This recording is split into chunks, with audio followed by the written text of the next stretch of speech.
सोचो जरा, तुम्हारी बचपन हवा में लटकते गुजर जाता तो मम्मी ने प्यार से थप्पड़ नहीं पतंग की डोर से बांध दिया होता। लेकिन ऑस्कर के साथ यह सच में हुआ। पैदा होते ही भाई ने ग्रेविटी को नो थैंक्स बोल दिया, जैसे फ्री ट्रायल हो कोई। डॉक्टर कंफ्यूज, माँ पैनिक और दुनिया का लॉजिक बस error 404। The man without gravity, एक ऐसी कहानी जो बताती है कि अलग होना तुम्हारी प्रॉब्लम नहीं है बल्कि दुनिया की नेटवर्क ही वीक है। कहानी की शुरुआत होती है एक तूफानी रात से, जहां एलिना अपनी बेटी नतालिया को अस्पताल ले जा रही है। दरअसल वो प्रेग्नेंट है। एलिना इस तूफानी रात में भी बड़ी मुश्किल से अपनी बेटी को अस्पताल ले आती है, लेकिन उनकी किस्मत इतनी भी अच्छी नहीं है। अस्पताल में एक भी डॉक्टर नहीं है, इसीलिए रिसेप्शनिस्ट नतालिया की डिलीवरी करवाती है। पर वो ये देखकर हैरान हो जाते हैं कि बच्चा पैदा होते ही हवा में उड़ जाता है। नतालिया अपने बच्चे को किसी फरिश्ता की तरह देखती है, जबकि उसकी माँ किसी श्राप की तरह। यहाँ तक कि वो अस्पताल में अपने बारे में कोई भी इंफॉर्मेशन नहीं देते। गुमनाम की तरह यहाँ आए और गुमनाम की तरह ही यहाँ से चले जाते हैं। घर आते ही एलिना पहले दरवाजा बंद करती है और फिर खिड़कियां भी। फिर अपनी बेटी से कहती है कि उसने कौन से पाप किए हैं जो उसे इस तरह के संतान मिला है। नतालिया कहती है उसने तो कोई पाप नहीं किया, जबकि उसे ये तक नहीं पता कि बच्चे का बाप कौन है। एलिना चाहती है कि दुनिया नतालिया के बारे में या फिर उसके बेटे के बारे में कोई भी अनाप शनाप बातें ना करे, इसीलिए वो बच्चे को बाहर नहीं जाने देना चाहती। वैसे अभी बच्चा तो नॉर्मल है नहीं। नतालिया को ऐसा महसूस हो रहा है जैसे वो कोई अमेरिकन मूवी में हो, इसीलिए वो अपने बच्चे का एक अमेरिकन नाम ऑस्कर रखती है, जो नाम इटली में कॉमन नहीं है। पर शायद एक बात कॉमन हो, पड़ोसियों को घर में ताका झाकी करना बहुत अच्छा लगता है। जैसे अभी कुछ पड़ोसिया एलिना के घर में आते हैं बच्चे को देखने के लिए, और शायद ये सोचकर कि उन्हें बातें फैलाने के लिए कुछ मिल जाए, पर ऐसा होता नहीं है। दरअसल नतालिया ने बच्चे को बेल्ट से बांध दिया था और एलिना उन्हें बच्चे को छूने से मना करती है। दरअसल इन्हें इस बात का डर होता है, खासकर एलिना को, कि अगर दुनिया को ऐसे बच्चे के बारे में पता चला तो वो उसे जीने देंगे भी या नहीं। इन्हें घर के लगभग आधे सिस्टम बदलने पड़ते हैं। ऑस्कर के लिए छत पे ही बिस्तर का इंतजाम करना पड़ता है। ऐसे ही ऑस्कर अपनी माँ और नानी के देख रेख में घर के अंदर ही रहना शुरू करता है, जबकि ये पड़ोसिया मरे जा रहे हैं ऑस्कर को बाहर देखने के लिए। उनके जवाब में एलिना कहती है कि उसे सूर्य से एलर्जी है, पर ये बददिमाग लोग ये बात समझ ही नहीं पाते। नतालिया ऑस्कर के लिए एक कपड़ा सिलती है, जिसकी जेब में वो कुछ मेटल वेट्स रख देती है। इससे ऑस्कर को पहनाने पर वो हवा में उड़ता नहीं है। नतालिया को इससे बहुत खुशी होती है। एलिना को दिखाती है और कहती है कि अब से ऑस्कर स्कूल भी जा सकता है, पर एलिना साफ साफ मना कर देती है। कहती है कि वो खुद ऑस्कर को पढ़ना सिखाएगी। ऑस्कर बचपन से ही बैटमैन देखते हुए बड़ा हो रहा है। उसे लगता है कि वो एक सुपर हीरो जैसा है, उड़ सकता है, जंप लगा सकता है जैसे बैटमैन लगाता है। इसीलिए एक बार वो खिड़की से बाहर जाने की भी कोशिश करता है,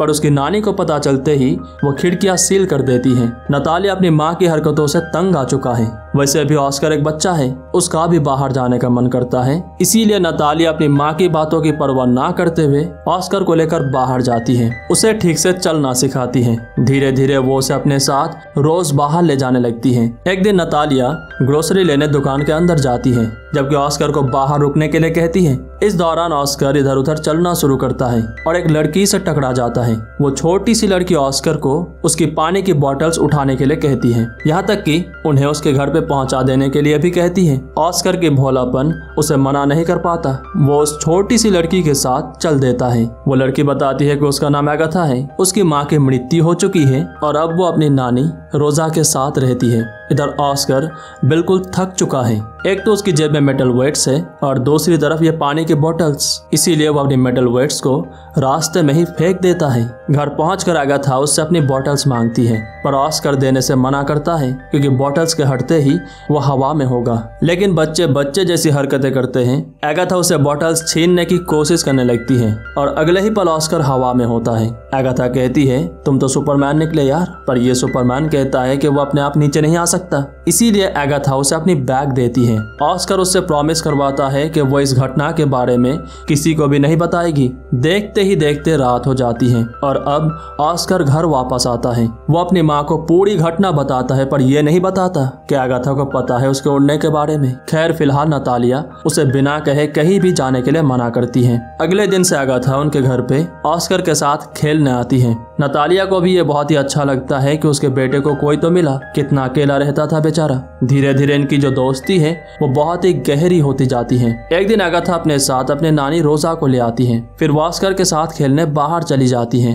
जबकि इधर रोजा नतालिया से कह रही होती है कि बच्चे कितने भोले भाले होते हैं। कल ही अगाथा उससे कह रही थी कि ऑस्कर हवा में उड़ सकता है। हालांकि रोजा को बच्चे की इन सब बातों पर विश्वास नहीं है, लेकिन फिर भी ये सुनकर नतालिया को बहुत ही टेंशन हो जाती है। अगले दिन जब अगाथा ऑस्कर के साथ खेलने आती है तो नतालिया उसे ऑस्कर से मिलने नहीं देती, कहती है कि वो अपने नानी के साथ बाहर गया हुआ है। हालांकि वो घर पे ही है। अगाथा अगले कई दिनों तक उनके घर के सामने आकर नतालिया से पूछती है ऑस्कर के बारे में, लेकिन हर बार नतालिया उसे ऑस्कर से मिलने नहीं देती। इसीलिए अगाथा रोते हुए अपने नानी को यहाँ ले आती है। नतालिया रोजा से कहती है कि ऑस्कर अपनी होमवर्क कर रहा है, इसीलिए इन्हें यहाँ से जाना पड़ता है। तब अगाथा अपने नानी से कहती है कि वो तो स्कूल ही नहीं जाता तो किस तरह की होमवर्क। यही बात पड़ोसियों को पता चलते ही अगले दिन ही उनके घर पे पुलिस आ जाती है। वो ऑस्कर को स्कूल भेजने के लिए कहते हैं। अब वो चाहकर भी ऑस्कर को घर के अंदर नहीं रख सकते। नतालिया उसे अगले दिन ही स्कूल में एडमिशन दिलाने ले जाती है, लेकिन उसके मन नहीं मानता।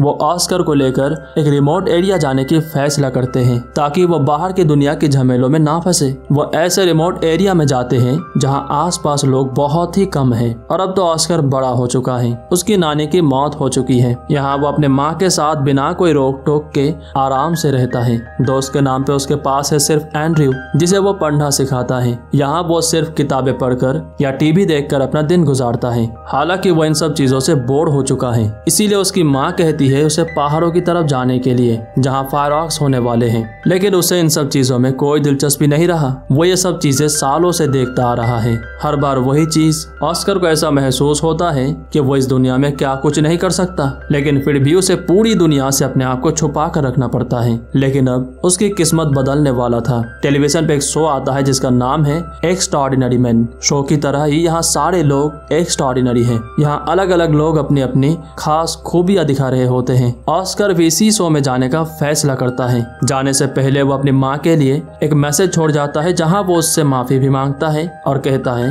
कि वो बहुत जल्द उसे कॉल करेगा। इधर शो के दौरान पूरी दुनिया ये देखकर हैरान हो जाती है कि उनके आंखों के सामने एक इंसान हवा में उड़ गया, बिल्कुल किसी सुपर हीरो की तरह। खासकर वो लोग जिन्हें वो जानता था, जिनके साथ उसका उठना बैठना लगा रहता। पर उसकी माँ को थोड़ी सी टेंशन हो रही होती है। आखिर माँ तो माँ होती है। खैर, आज ऑस्कर को घर वापस जाना है।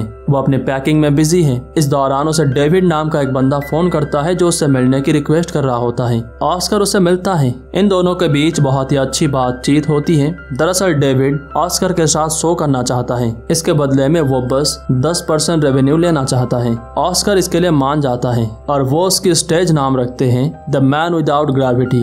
डेविड उससे कॉन्ट्रैक्ट साइन करवाता है जिसके तहत वो दोनों एक साथ काम करने के लिए तैयार हो जाते हैं। डेविड उसे एक आलीशान घर उपहार के तौर पे देता है। देखते ही देखते ऑस्कर फेमस हो जाता है। हर टीवी चैनल्स पे उसके बारे में बात हो रही है। मैगजीन्स पर उसकी फोटो छप रही है। नतालिया को अपने बेटे पर बहुत ही गर्व महसूस होता है, लेकिन आजकल ऑस्कर के बिजी शेड्यूल की वजह से उससे बातें नहीं हो पाती। एक दिन फोटोशूट के दौरान यहाँ पिंक पेंटेड डंकी लाया जाता है जिसे ऑस्कर के बाद शूट किया जाएगा। ऑस्कर को एहसास होता है कि उसे किसी सर्कस के जानवर की तरह प्रदर्शित किया जा रहा है। कभी कभी ऑस्कर शो में लोगों को अपने बारे में कुछ बताना चाहता है, लेकिन डेविड उसे ऐसा करने से मना करता है। कहता है कि ये वर्ल्ड वाइड ऑडियंस है, उसकी भाषा उन्हें समझ में नहीं आएगी। लेकिन उनकी मोटिव कुछ और ही है। वो ऑस्कर को अपने हिसाब से दिखाना चाहते हैं, ना कि उस हिसाब से जिस हिसाब से ऑस्कर अपने आप को दिखाना चाहता है। अब ऑस्कर को शो करने में उतना मजा नहीं आ रहा जितना पहले आ रहा था। अब उसे घुटन महसूस होती है। ऐसा लगता है कि वो बस लोगों के इशारों की खिलौना बन चुका है। इधर डेविड एक रिपोर्टर को हायर करके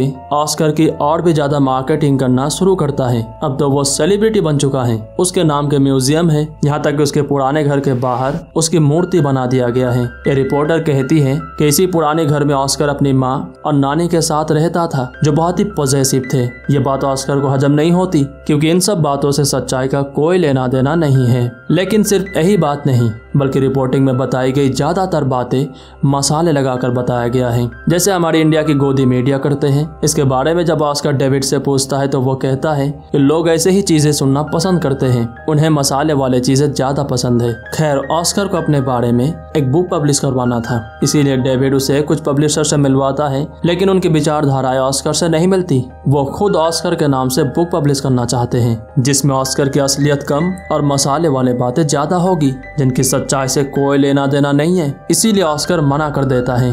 डेविड उसे समझाने जाता है, लेकिन अब ऑस्कर किसी की नहीं सुनता। उसी रात नतालिया ऑस्कर से मिलने आती है। यहाँ उसके घर में वही अमीरों वाली बातचीत चल रही होती है। नतालिया अपने बेटे को देखते ही समझ जाती है कि वो बिल्कुल भी खुश नहीं है। अगले दिन एक शो के दौरान ऑस्कर एंजल की कॉस्ट्यूम में है, लेकिन जब उसकी उड़ने की बारी आती है तो वो अपने हाथ ही नहीं छोड़ता। चिल्ला चिल्ला कर कह रहा होता है, बस बहुत हो चुका, मैं कोई एंजल नहीं हूँ। इससे पूरा शो खराब हो जाती है। इसी के बारे में डेविड उसे समझाने की कोशिश करता है, लेकिन अब ऑस्कर किसी की बात सुनने के लिए तैयार नहीं है। वो इन सब चीजों से तंग आ चुका है। वो ऐसे काम नहीं करना चाहता। हालांकि इससे पहले वो बहुत सारे कॉन्ट्रैक्ट साइन कर चुके होते हैं। अब क्योंकि ऑस्कर शो नहीं करना चाहता, इसीलिए उन्हें पेनल्टीज देनी होगी। ऑस्कर सारे पेनल्टीज चुकाने के लिए तैयार है, चाहे इसमें उसकी पूरी प्रॉपर्टी ही क्यों ना चली जाए। पर लोगों का क्या, लोग तो उसके पीछा नहीं छोड़ने वाले। इसीलिए ऑस्कर अपने मरने की झूठी खबर फैला देता है। इसके बाद कई रिपोर्टर नतालिया से ऑस्कर के बारे में बात करने आते हैं, पर वो किसी से नहीं मिलती। इधर ऑस्कर एक गुमनाम जिंदगी जीना शुरू करता है। अब वो एक सिटी होटल पर रिसेप्शनिस्ट के तौर पे काम करना शुरू करता है। यहाँ उसके कोवर्कर्स उसे बहुत पसंद करते हैं। हाँ, उसके पैर बिल्कुल ठीक है, लेकिन फिर भी वो व्हील चेयर पे चलता है ताकि उसके चलने फिरने में जो थोड़ा बहुत गलतियां हैं वो किसी को नजर ना आए। डेविड पर 3 मिलियन यूरोज की कर्जा है। दरअसल ऑस्कर के साथ काम करते समय उसने बहुत सारे कॉन्ट्रैक्ट साइन करवाए थे, पर वो काम ऑस्कर की वजह से पूरे नहीं हो पाए और अब वो फ्रॉड के इल्जाम में 5 साल की सजा होने वाली है। इधर होटल से सारे लोग जा चुके हैं, पर अभी तक 405 नंबर रूम खाली नहीं हुआ। इसीलिए ऑस्कर अपनी बैग उठाकर चल देता है उस रूम की तरफ। यहाँ रहने वाले मिमी से वो पूछता है कि कोई प्रॉब्लम तो नहीं है। तब मिमी कहती है, नहीं तो कोई प्रॉब्लम नहीं है। इसीलिए ऑस्कर यहाँ से जाने लगता है। मिमी ऑस्कर की बैग देखकर उसके पीछे पीछे आने लगती है और उसे ऑस्कर नाम से पुकारती है। ऑस्कर साफ साफ मना कर देता है कि ये उसका नाम नहीं है, पर तब मिमी कहती है कि वो एगाथा है। अपने बचपन में दी गई पिंक बैग की वजह से आज वो उसे पहचान पाई। इसके बाद वो दोनों लंच के लिए रेस्टोरेंट पे जाते हैं, जहाँ एगाथा उससे पूछती है कि कभी उसे किसी से मोहब्बत हुई है। ऑस्कर जब बताना शुरू करता है तो एगाथा समझ जाती है कि वो उसी के बारे में बात कर रहा है। इसीलिए वो बिना कोई रिस्पॉन्स किए यहाँ से चली जाती है। फिर भी शाम को ये दोनों एक साथ बहुत अच्छा वक्त बिताते हैं। खैर, अगले दिन एगाथा अपने साथ क्लाइंट ले आती है। दरअसल अब वो प्रोस्टिट्यूशन की काम करती है, उसी होटल में जहां ऑस्कर काम करता है। उसी से चाबी लेकर अपने क्लाइंट के साथ रूम में जाती है। बेचारे को कितना बुरा लगता होगा, लेकिन फिर से अगले दिन एगाथा उसके साथ बहुत ही अच्छा वक्त बिताती है। एगाथा ऑस्कर को एक नया बैग गिफ्ट करती है क्योंकि वो पिंक बैग पुराना हो चुका है। ऑस्कर भी उसे अपनी तरफ से एक रिंग गिफ्ट करता है। इसके बाद दोनों ही एक दूसरे में खो जाते हैं। एक दूसरे के लिए जो छुपी हुई मोहब्बत थी वो जाहिर करते हैं। उसी रात ऑस्कर एगाथा के लिए गुलाब लेकर बैठा हुआ था, लेकिन अभी एगाथा अपने क्लाइंट के साथ है। ऑस्कर से चाबी लेकर वो चली जाती है अपने रूम में। इधर क्लाइंट ऑस्कर के बारे में बात करता है, कहता है कितना बेवकूफ इंसान है, उस लड़की से मोहब्बत करता है जो पैसों के लिए अपने जिस्म तक बेचने के लिए तैयार है। अब एगाथा को एहसास होता है कि ऑस्कर उससे कितना प्यार करता है। सब कुछ जानने के बाद भी वो उसे अपनाना चाहता है। गुस्से में वो अपने क्लाइंट को भगा देती है। इसके बाद ऑस्कर को उल्टी सीधी बातें सुनाना शुरू करती है। कहती है कि आखिर उसने अपनी जिंदगी की डोर किसी और के हाथों में क्यों थमाई, तभी तो आज उसके पास कुछ नहीं बचा। आखिर इन हालातों में इन दोनों की भविष्य क्या हो सकता है। ये सब बातें सुनकर ऑस्कर को बहुत बुरा लगता है। ऑस्कर बिना कोई रिस्पॉन्स किए यहाँ से चला जाता है। अगले दिन वो अपने पुराने घर में लौट आता है, वही बचपन का घर। कुछ ही देर बाद यहाँ एगाथा आती है, अपनी वही पिंक बैग अपने हाथों में लेकर, जिससे न जाने इन दोनों की कितनी यादें जुड़ी है। वो अपनी बर्ताव के लिए ऑस्कर से माफी मांगती है और ऑस्कर उसे माफ कर देता है। फिर ये दोनों खुशी खुशी एक साथ रहना शुरू करते हैं। अब एगाथा ऑस्कर के बच्चे के साथ प्रेग्नेंट है और ऑस्कर अपनी गॉड गिफ्टेड एबिलिटी के साथ विंडो साफ करने की काम किया करता है, वो भी बैटमैन के सूट में। उम्मीद करते हैं ये कहानी आपको पसंद आई होगी।